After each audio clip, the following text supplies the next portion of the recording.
Ito tayo muli. Araw na to. Naghahanap ako ng kabayo. Tinulungan ako ng kaibigan ko.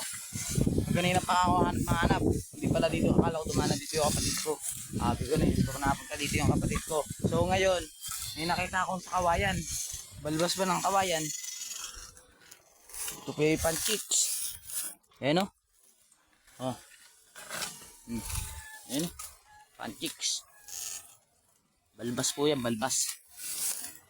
So nandito po. Andiyan po yung kabayo. Tinulungan po ako ng kaibigan. Tas na anuan pa. Sa paggagala ko dito sa gubat.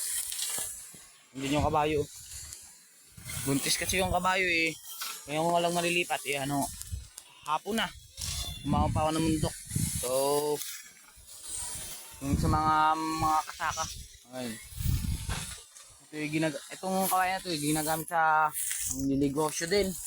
Ayan. Panchicks. Pero hindi ako nagamit nito. At gawa na bata pa ako eh. So kukunin ko lang po yan, lalagay ko lang po sa wallet. Wallet ko lang panligosyo. Ngayon din katulad ng mga ibang mga video ko na pinost ko na ganyan din. So kukuha ko nyan. Ito kukuhaan ko. Itong kabila lang. So salamat. May mga nagbabantay din dito. Kasi marami to ditong kawayan. Yan lang yung may balbas. So saglit lang itong video na to. Kasi ito lang na ano. Ito lang atin na ano. Ito bang haba nito. Pogi. So parang may makakumuha na nga eh. Parang may nakakuha na.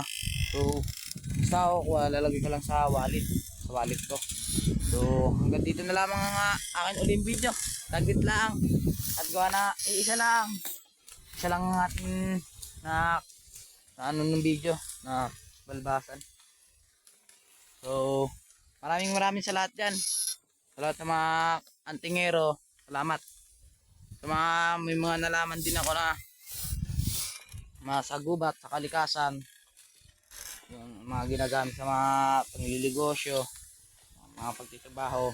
Nagpapasalamat ako sa mga antingero na may nalaman din ako sa ginagamit ko sa pagliligosyo. So maraming salamat po sa inyo mga antingero, sa lahat na nanonood dyan. Salamat. Hanggang dito na lamang huli ang aking video. Salamat po sa inyo. So good.